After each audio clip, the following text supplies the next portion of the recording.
어르신, 며느리가 이거 보면 어떻게 생각하실까요? 68세 박영수는 그 순간 자기 인생이 무너지는 소리를 들었습니다. 경로당 2층, 밤 10시가 넘으면 불이 켜지는 작은 방. 그곳엔 매일 밤 남자들이 올라갔습니다. 매주 같은 시간, 같은 방으로. 하지만 영수 씨는 몰랐습니다. 이미 자신이 고액 가능자 명단에 올라 있었다는 것을요. 어르신, 외롭지 않으세요? 50대 초반 여자 관리인 김소희가 영수 씨에게 속삭였습니다. 한 달 30만 원이면 외로움 다 없애드릴 수 있어요. 영수 씨는 처음엔 말벗이나 생활 돌봄 서비스쯤으로 생각했어요. 경로당 2층, 조명이 은은한 작은 방에서 차 한 잔 마시고 이야기 나누는 것뿐이라고 믿었죠. 아내를 떠나보낸 지 5년, 아들 내외는 바쁘다는 핑계로 명절에나 얼굴을 비추는 삶이었으니까요.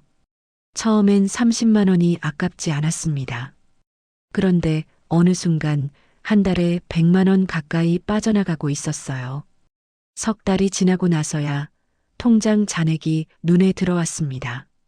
그 돈은 박영수가 병원비와 장례비로 남겨두었던 마지막 노후 자금이었습니다. 어느 날 밤 아들에게 한 통의 문자가 왔습니다. 거기엔 아버지가 젊은 여자와 함께 찍힌 사진이 있었죠. 아버지가 요즘 이런 짓 하고 다니시네요. 아들은 아버지를 의심했고 며느리는 등을 돌렸습니다. 그리고 석 달 뒤 그는 법정에 서게 됩니다. 모든 일은 경로당 2층 불 꺼진 작은 방에서 시작됐습니다. 하지만 영수 씨는 그때까지 몰랐습니다. 진짜 지옥은 지금부터라는 걸요. 이 충격적인 반전의 끝까지 보고 싶으시다면 지금 구독 버튼을 눌러주세요.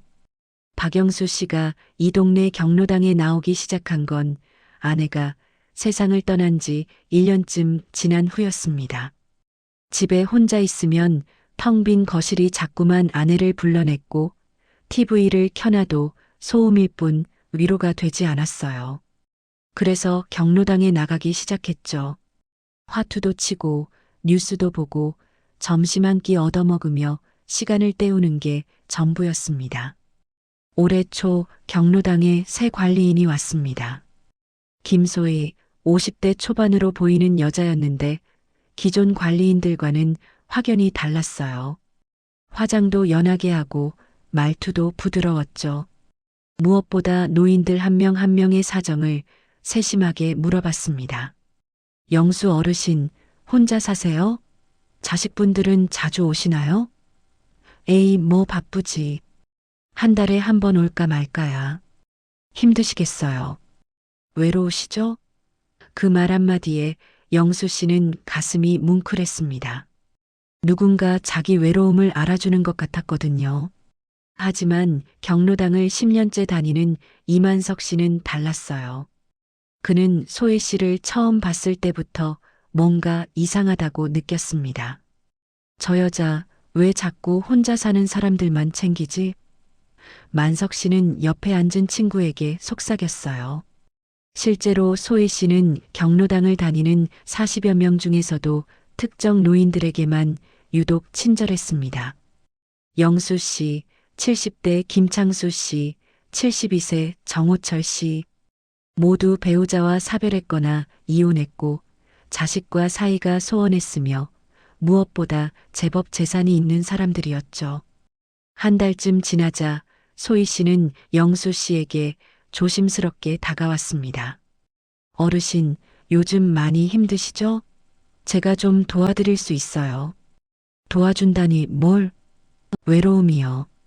한 달에 30만 원 정도면 어르신 마음 편하게 해드릴 수 있어요. 영수 씨는 처음엔 고개를 저었습니다.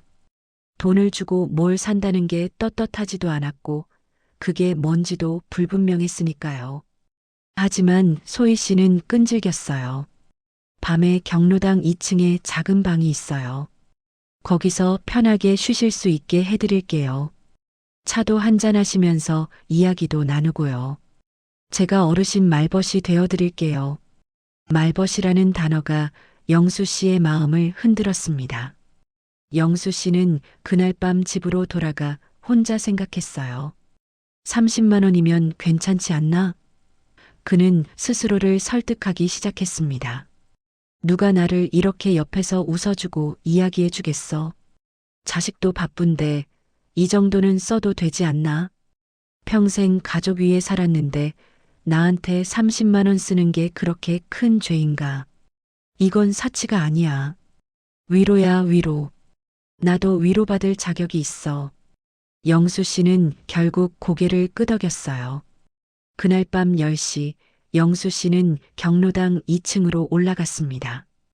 복도 끝 작은 방 불은 은은하게 켜져 있었고 안에선 향 냄새가 났어요. 소희 씨가 웃으며 영수 씨를 맞이했습니다. 어서 오세요, 어르신. 편하게 앉으세요.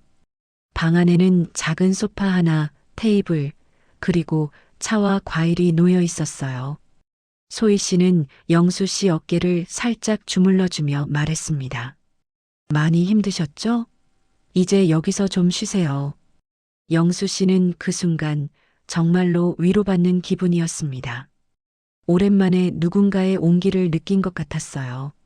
소희 씨는 계속 다정하게 말을 걸었고 영수 씨도 자연스럽게 자기 이야기를 꺼냈죠. 아내 이야기, 아들 이야기, 외로웠던 이야기까지요. 30만 원이 아깝지 않네. 영수 씨는 그렇게 생각했습니다. 그렇게 1시간쯤 지났을까요? 소희 씨가 자리에서 일어나며 말했습니다. 어르신, 오늘은 여기까지 할게요. 다음 주에 또 오세요. 응, 고맙네. 영수 씨는 가벼운 마음으로 집으로 돌아갔습니다. 그런데 그날 밤 경로당 건물 맞은편 카페에 앉아 있던 이만석 씨는 이상한 장면을 목격했어요. 영수 씨가 경로당에서 나오는 걸 본 거죠. 밤 11시가 넘은 시각이에요. 영수가 왜 이 시간에 경로당에서 나와? 만석 씨는 고개를 갸우뚱했습니다. 하지만 그냥 지나쳤어요. 그때는 몰랐습니다. 그게 시작이라는 걸요. 같은 시각 경로당 2층 방. 소희 씨는 방 구석구석에 설치된 작은 카메라를 확인했습니다. 영수 씨와의 대화가 선명하게 녹화돼 있었어요. 그녀는 만족스럽게 웃으며 파일을 저장했죠. 한편 다른 방에서도 비슷한 일이 벌어지고 있었습니다.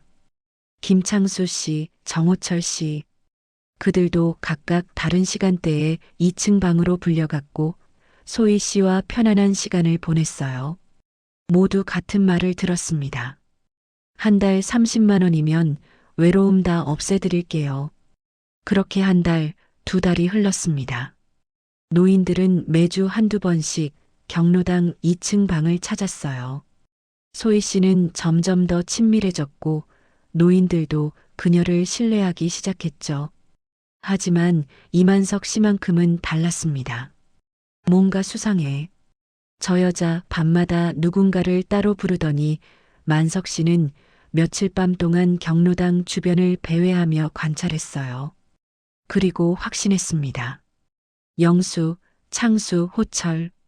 이 세 사람이 정기적으로 2층에 올라간다는 것을요. 만석 씨는 영수 씨에게 조심스럽게 물었습니다. 영수야, 요즘 경로당 2층 자주 가더라. 무슨 일 있어? 영수 씨는 당황하며 대답했어요. 아, 그냥 소희 씨가 말벗 되어준다고 해서. 별거 아니야. 말벗? 돈은 안 받아? 응, 한 달에 30만 원 정도. 만석 씨는 눈살을 찌푸렸습니다. 야, 그게 정상이야? 말벗에 30만 원씩이나 내. 영수 씨는 말문이 막혔어요. 그러고 보니 이상하긴 했죠. 하지만 이미 2달째 돈을 내고 있었고 소희 씨와의 시간이 나쁘지 않았기 때문에 그냥 넘어갔습니다. 뭐 나야 편하니까 괜찮아. 넌 신경 쓰지 마. 만석 씨는 더 이상 말하지 않았어요. 하지만 마음속으론 불안했습니다. 이 일이 좋게 끝나지 않을 것 같은데 그의 예감은 정확했습니다. 2달 반이 지난 어느 날 영수 씨는 평소처럼 경로당 2층 방으로 올라갔습니다. 그런데 그날 소희 씨의 태도가 조금 달랐어요. 평소처럼 밝게 웃지 않았고 차를 따르는 손길도 기계적이었죠. 어르신, 오늘은 제가 할 말이 있어서요. 소희 씨가 테이블 위에 작은 봉투 하나를 꺼내 놓았습니다. 영수 씨는 고개를 갸우뚱했어요. 그게 뭔데? 보험이요. 어르신, 혹시 암보험 들어두신 거 있으세요? 응, 있는데 그게 왜? 소희 씨는 부드럽게 웃으며 말했습니다. 이건 새로 나온 상품인데요. 어르신 나이에 딱 맞는 거예요. 한 달에 20만 원이면 되는데 가입해 두시면 나중에 정말 든든하실 거예요. 영수 씨는 표정을 지었어요. 나 이미 보험 있다니까. 그리고 20만 원은 좀 부담스러운데 그때였습니다. 소희 씨의 표정이 싹 바뀌었어요. 부드러운 미소가 사라지고 차갑고 날카로운 눈빛이 드러났죠. 어르신, 그럼 이거 보실래요? 소희 씨가 휴대폰을 꺼내 화면을 켰습니다. 거기엔 사진 몇 장이 떠 있었어요. 영수 씨가 이 방에서 차를 마시는 모습, 소희 씨가 어깨를 주무르는 모습, 그리고 두 사람이 가까이 앉아 대화하는 장면들이었죠. 각도와 조명 때문에 마치 두 사람이 부적절한 관계를 맺고 있는 것처럼 보였습니다. 영수 씨는 숨이 막혔어요. 이게 뭐요? 어르신도 아시잖아요. 여기서 뭐 하셨는지요? 소희 씨의 목소리는 차가웠습니다. 영수 씨는 손이 떨렸어요. 이건 오해야. 우린 그냥 이야기만 나눴다고. 그래요? 근데 사진만 보면 그렇게 안 보이는데요. 며느리가 이거 보면 어떻게 생각하실까요? 순간 영수 씨는 머릿속이 하얘졌습니다. 며느리 민지는 평소에도 자기를 곱게 보지 않았거든요. 만약 이런 사진이 넘어가면 가족 관계는 완전히 파탄날 게 뻔했어요. 제발 이러지 마세요. 어르신, 제 말만 잘 들으시면 아무 일도 없어요. 이 보험만 가입해 주세요. 그럼 사진은 제가 다 지울게요. 영수 씨는 할 말을 잃었습니다. 결국 고개를 끄덕였죠. 알았어요. 가입할게요. 소희 씨는 다시 부드럽게 웃으며 서류를 꺼냈습니다. 현명한 선택이세요, 어르신. 그렇게 보험료 20만 원이 추가됐습니다. 이제 한 달에 50만 원이 빠져나가기 시작했어요. 30만 원 말버 서비스, 20만 원 보험료. 하지만 그게 끝이 아니었어요. 일주일 뒤 소희 씨는 또 다른 상품을 들고 왔습니다. 상조 서비스였죠. 한 달에 15만 원이었어요. 이것도 가입해 주세요. 또요? 난 이미 보험 가입했잖아요. 그럼 사진 보내드릴까요? 영수 씨는 분노가 치밀었지만 어쩔 수 없었어요. 또다시 고개를 끄덕였죠. 처음엔 30만 원이 아깝지 않았습니다. 그런데 어느 순간 한 달에 65만 원이 빠져나가고 있었어요. 영수 씨만이 아니었습니다. 같은 날 김창수 씨도 똑같은 협박을 받았어요. 창수 씨는 소희 씨와 함께 찍힌 사진을 보고 얼굴이 새하얘졌죠. 이게 어떻게 창수 어르신, 딸한테 보여드릴까요? 아니면 제 말 들으실래요? 창수 씨는 떨리는 손으로 서류에 도장을 찍었습니다. 정우철 씨도 마찬가지였어요. 그는 그 자리에서 무릎을 꿇고 빌었죠. 제발 이 사진만은 퍼뜨리지 마세요. 내가 뭐든 할게요. 소희 씨는 그들 모두에게 같은 말을 했습니다. 어르신들, 제 말만 잘 들으시면 아무 일도 없어요. 하지만 그건 거짓말이었어요. 보험과 상조 서비스는 시작에 불과했습니다. 며칠 뒤 소희 씨는 더 큰 요구를 들고 왔죠. 어르신, 이 투자 상품 아세요? 정부에서 인증한 건데 300만 원만 넣으시면 1년 뒤에 500만 원이 됩니다. 어르신 같은 분한테 딱이에요. 300만 원? 그건 너무 큰 돈인데 그럼 사진 보내드릴까요? 아드님한테도요? 영수 씨는 결국 예금을 깨서 300만 원을 투자했습니다. 그리고 한 달 뒤 소희 씨는 또 다른 투자를 권유했습니다. 어르신, 지난번 투자가 너무 잘 돼서요. 이번엔 더 좋은 기회가 왔어요. 500만 원만 더 넣으시면 1년 뒤엔 1000만 원이 됩니다. 이게 마지막 기회예요. 500만 원은 너무 큰 돈이야. 그건 못하겠어. 소혜 씨가 휴대폰을 꺼냈습니다. 화면엔 새로운 사진들이 떠 있었어요. 이번엔 더 노골적으로 편집된 사진들이었죠. 어르신, 이 사진들 보세요. 이거 퍼지면 어떻게 되실지 아시죠? 영수 씨는 무너졌습니다. 결국 남은 예금마저 털어 500만 원을 투자했어요. 그때까지만 해도 영수 씨는 몰랐습니다. 이미 자신의 이름이 고액 가능자로 분류돼 있었다는 걸요.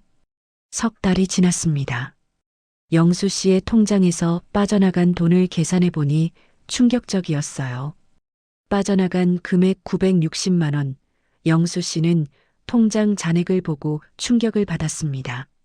10년 동안 병원비와 장례비로 모아둔 노후 자금 1,400만 원 중 거의 1,000만 원이 사라진 거예요. 그 960만 원은 영수가 2년은 약값 걱정 없이 살 수 있는 돈이었습니다. 남은 건 겨우 440만 원.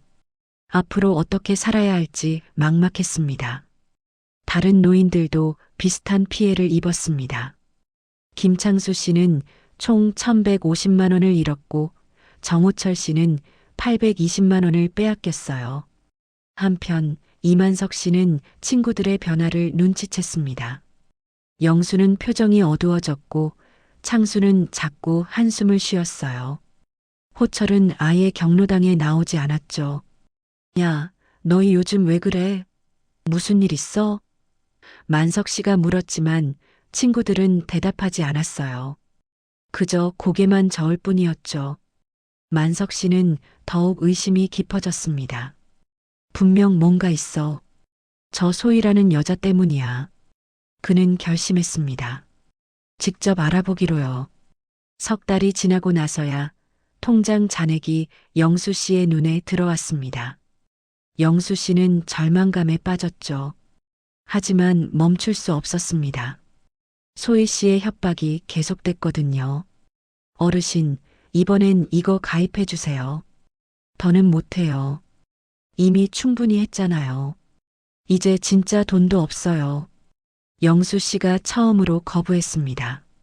소희 씨의 눈빛이 차갑게 변했어요. 그래요? 그럼 어쩔 수 없네요. 그날 밤 영수 씨의 아들 박준호에게 익명의 문자 메시지가 왔습니다. 거기엔 영수 씨가 경로당 방에서 여자와 함께 있는 사진이 첨부돼 있었어요. 아버지가 요즘 이런 짓 하고 다니시네요. 준호는 그 문자를 보고 분노가 치밀었습니다. 그는 즉시 아버지 집으로 달려갔어요. 문을 쾅 열고 들어서자 거실에 앉아있던 영수 씨가 놀란 표정으로 고개를 들었죠. 준호야, 이 밤중에 왜 아버지, 이게 뭡니까? 준호가 휴대폰 화면을 아버지 얼굴 앞에 들이댔습니다. 영수 씨는 얼굴이 하얗게 질렸어요. 이건 오해야. 오해요? 아버지가 경로당에서 젊은 여자랑 이런 짓을 하고 다니셨어요? 어머니 돌아가신 지 겨우 몇 년이나 됐다고. 준호의 목소리는 분노로 떨렸습니다. 영수 씨는 말문이 막혔어요. 그게 아니라 난 그냥 외로워서 외로우면 이런 짓도 해도 되는 겁니까? 준호는 그렇게 소리쳤습니다. 그리고 한 발 더 나아갔어요. 아버지, 솔직히 말씀하세요. 혹시 그 여자한테 마음 있었던 거 아닙니까? 영수 씨는 아무 말도 할 수 없었습니다. 침묵만이 흘렀죠. 준호는 그 침묵을 오해했어요. 그렇구나. 그래서 돈까지 퍼주신 거군요. 아니야. 그게 아니라고. 하지만 준호는 듣지 않았습니다. 그는 그대로 나가버렸어요. 며칠 뒤 준호는 아버지 통장 내역을 확인했습니다. 최근 석 달 사이 돈이 빠져나간 흔적이 있었죠. 준호는 아내 민지에게 말했어요. 여보, 아버지가 경로당에서 여자를 만나셨대요. 그것도 돈 주고요. 거의 1,000만 원 가까이요. 민지는 충격을 받았습니다. 세상에 아버님이 어떻게 그러실 수가, 그 돈이면 우리 애들 학원비 2년치예요. 그날 밤 준호와 민지는 영수 씨를 찾아갔습니다. 영수 씨는 더 이상 숨길 수 없다는 걸 깨달았어요. 그래서 모든 걸 털어놨습니다. 소희 씨 이야기, 협박 이야기, 투자 사기까지 전부요. 준호는 그 이야기를 듣고 표정이 굳어졌습니다. 그럼 이건 협박이잖아요. 하지만 민지는 달랐어요. 아버님, 저희 아이들 얼굴은 어떻게 보시려고 그러셨어요? 그런 곳에 가시다니, 그 돈이면 애들 학원비 2년치예요. 민지의 말에 영수 씨는 무너졌습니다. 미안하다, 정말 미안해. 영수 씨는 혼자 방에 들어가 소리치며 울었습니다. 차라리 내가 죽는 게 낫겠다. 그 순간 문이 열리고 준호가 들어왔어요. 아버지, 무슨 소리예요? 준호는 아버지를 꽉 껴안았습니다. 아버지 잘못 없어요. 증거 모읍시다. 이 사람들 반드시 잡아야 해요. 준호는 그날부터 아버지를 도와 증거를 수집하기 시작했어요. 한편 이만석 씨는 영수 씨를 찾아왔습니다. 영수야, 넌 지금 뭔가 당하고 있는 거 아니야? 영수 씨는 놀라며 고개를 들었어요. 어떻게? 난 다 봤어. 소희 그 여자가 너희한테 뭔가 하고 있다는 거. 경찰에 신고해야 해. 만석 씨의 말에 영수 씨는 용기를 냈습니다. 그래. 이제 당하고만 있을 순 없어. 영수 씨는 대담한 결정을 내렸습니다. 직접 경로당 사무실에 침입해 증거를 찾기로 한 거죠. 준호는 말렸지만 영수 씨는 고집을 꺾지 않았어요. 어느 주말 밤 영수 씨는 경로당 건물에 몰래 들어갔습니다. 2층 사무실 문은 잠겨 있지 않았어요. 컴퓨터를 켜자 비밀번호도 없었죠. 영수 씨는 떨리는 손으로 파일들을 뒤지기 시작했습니다. 그리고 발견했어요. 타깃 명단이라는 폴더를요. 클릭하자 엑셀 파일이 열렸습니다. 거기엔 자기 이름을 포함해 수십 명의 노인 이름과 주소, 재산 규모, 가족 관계까지 적혀 있었어요. 박영수 68세, 아파트 소유, 예금 1,400만 원, 아들과 사이 소원, 고액 가능자. 영수 씨는 소름이 돋았습니다. 이건 치밀하게 계획된 범죄였어요. 그는 서둘러 파일을 USB에 복사했죠. 그때 뒤에서 인기척이 들렸습니다. 어르신, 여기서 뭐 하세요? 소혜 씨였어요. 그녀는 차갑게 웃으며 영수 씨를 바라봤죠. 그 USB 내려놓으세요. 영수 씨는 USB를 꽉 쥐고 뒤로 물러섰습니다. 이미 늦었어. 난 다 알았어. 소희 씨의 표정이 일그러졌습니다. 어르신, 정말 후회하실 거예요. 하지만 영수 씨는 도망쳤습니다. 계단을 뛰어내려가 밖으로 나왔고 준호에게 전화를 걸었어요. 준호야, 증거 확보했어. 그날 밤 영수 씨와 준호는 경찰서로 향했습니다. USB에 담긴 모든 파일을 제출했죠. 경찰은 즉시 수사에 착수했어요.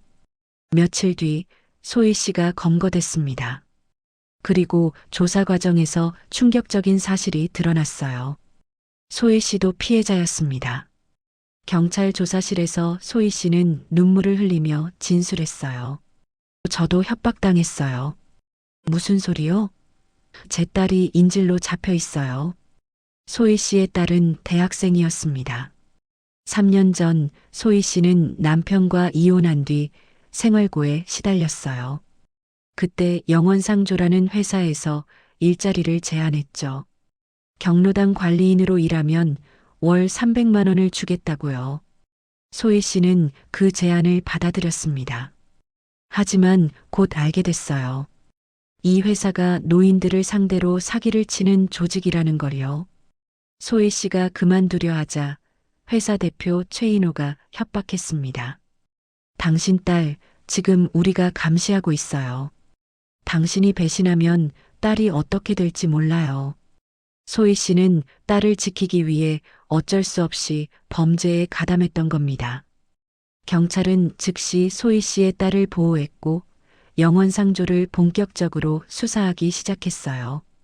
수사 결과 영원상조는 전국적으로 활동하는 거대 범죄 조직이었습니다. 대표 최인호는 수십 명의 관리인을 고용해 경로당, 복지관에 침투시켰어요. 관리인들은 외로운 노인들을 찾아 접근한 뒤 몰래 사진을 촬영해 협박하고 상품을 강매했죠. 피해자는 전국적으로 100명이 넘었고 피해 금액은 총 11억 원이 넘었습니다. 1인당 평균 800만 원에서 1200만 원이었어요. 재판이 시작됐습니다. 검사는 영수 씨를 포함한 여러 피해 노인들을 증인으로 세웠어요. 하지만 피고 측 변호사는 노인들이 자발적으로 서비스를 이용했다고 주장했죠. 피해자들은 스스로 돈을 지불했습니다. 합의된 거래였어요. 재판은 몇 달에 걸쳐 진행됐습니다. 그러던 어느 날 피고 측에서 충격적인 증거를 제출했어요. 영수 씨가 소희 씨에게 보낸 문자 메시지였습니다. 소희 씨, 다음 주에도 만나요. 기다릴게요. 변호사가 그 문자를 법정에 제시하며 말했습니다. 보시다시피 피해자는 자발적으로 만남을 원했습니다. 이게 협박입니까?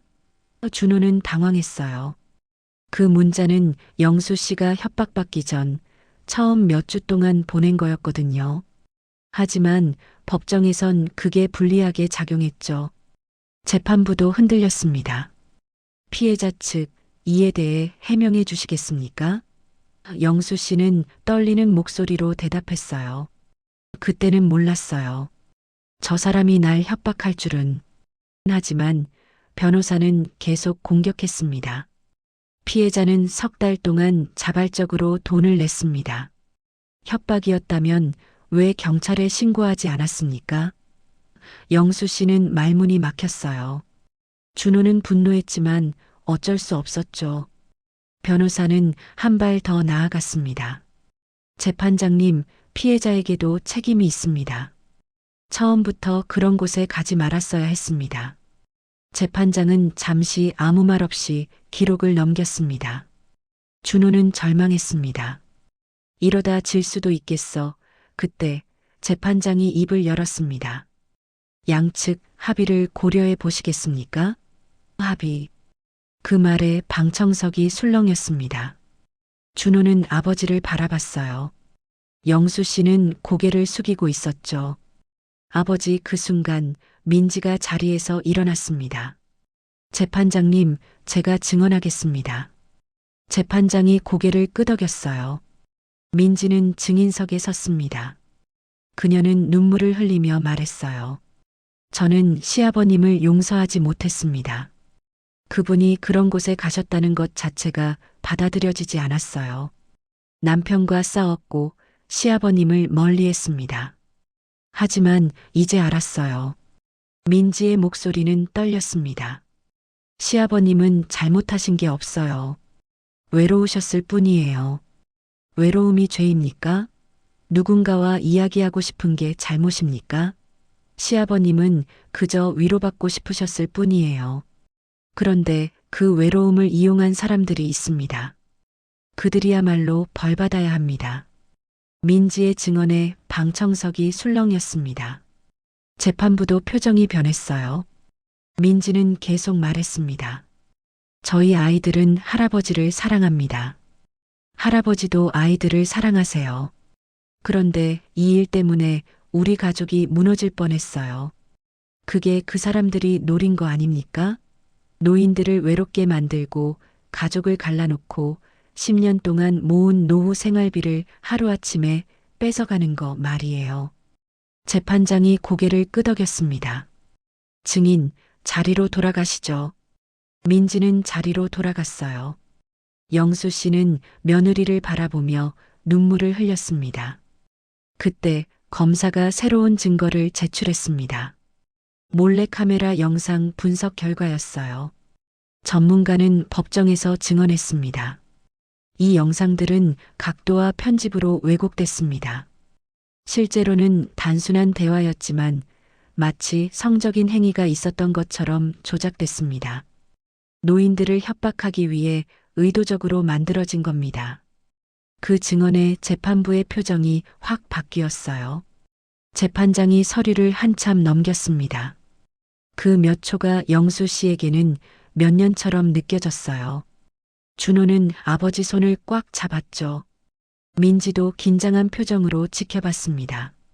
재판장이 망치를 들어 올렸습니다. 피고인 최인호, 징역 7년을 선고한다. 망치 소리가 법정에 울려 퍼졌습니다.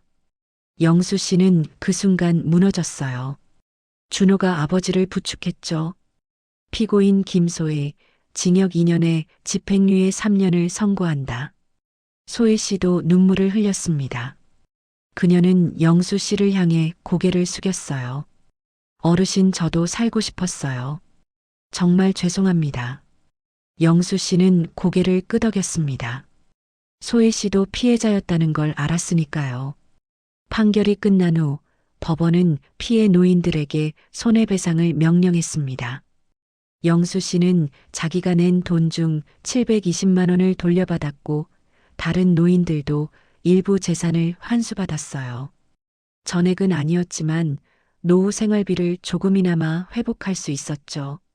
법정 밖에서 영수 씨는 눈물을 흘렸습니다. 준호와 민지도 함께 울었어요. 아버지, 수고 많으셨어요. 아니야. 너희가 도와줘서 여기까지 온 거지. 민지가 시아버지 손을 잡았습니다. 아버님, 이제 저희랑 같이 사세요. 혼자 계시지 마시고요. 영수 씨는 고개를 저었어요. 아니야. 난 혼자서도 잘 살 수 있어. 너희한테 짐이 되고 싶지 않아. 준호가 말했습니다. 아버지는 짐이 아니에요. 가족이에요. 영수 씨는 눈물을 흘리며 고개를 끄덕였습니다. 6개월 뒤 영수 씨는 경로당에 다시 나가기 시작했습니다. 이번엔 다른 노인들에게 자기 경험을 나누며 비슷한 피해를 막기 위해 노력했죠. 여러분, 외로우시면 당당하게 말씀하세요. 자식한테, 친구한테, 복지사한테. 외로움은 숨길 게 아니에요. 그리고 누가 돈을 요구하면 바로 의심하세요. 진짜 위로는 돈으로 사는 게 아니니까요. 영수 씨의 말에 노인들은 고개를 끄덕였습니다. 준호도 가끔 경로당에 들러 아버지를 도왔어요. 부자 관계는 예전보다 더 돈독해졌죠. 이만석 씨가 영수 씨에게 말했습니다. 야, 영수야. 내가 용감했어. 내 덕분에 우리 모두 구했어. 영수 씨는 웃으며 대답했어요. 아니야. 우리 모두가 함께 싸웠잖아. 그날 밤 영수 씨는 밤하늘을 보며 생각했습니다. 아내가 하늘에서 지켜보고 있을 거라고. 그리고 자기가 이제야 제대로 된 노년을 살아가고 있다고요. 외로움은 죄가 아닙니다. 하지만 그 외로움을 이용하는 자들은 반드시 대가를 치러야 합니다. 여러분, 혹시 주변에 혼자 사시는 어르신이 계신가요? 오늘 한번 전화해 보세요. 그 작은 관심이 누군가의 외로움을 지켜주는 방패가 될 수 있습니다. 이런 사연 계속 보고 싶으시다면 지금 구독 버튼을 눌러주세요.